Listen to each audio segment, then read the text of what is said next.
কুয়েতে অবস্থানরত প্রবাসী বাংলাদেশিদের বহুল প্রত্যাশিত জাতীয় পরিচয়পত্র বা এনআইডি সেবা প্রদান কার্যক্রম উদ্বোধন করা হয়েছে।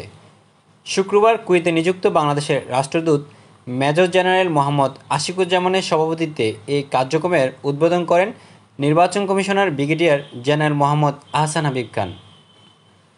উদ্বোধনী অনুষ্ঠানে ১৯ জন প্রবাসী বাংলাদেশিকে স্মার্ট এনআইডি কার্ড প্রদান করা হয়। দীর্ঘ প্রতীক্ষার পর নিজ জাতীয় পরিচয়পত্র পেয়ে উচ্ছ্বাসিত কুয়েত প্রবাসীরা। এ সময় প্রবাসীরা বলেন, প্রবাসের মাধ্যমে আজকে আমার এই স্মার্ট কার্ড এনআইডি কার্ডটা পেয়েছি। এই জন্য প্রবাসী হিসাবে আমি গর্বিত মনে করি, কারণ এই এনআইডি কার্ডটা অতি জরুরি আমাদের জন্য।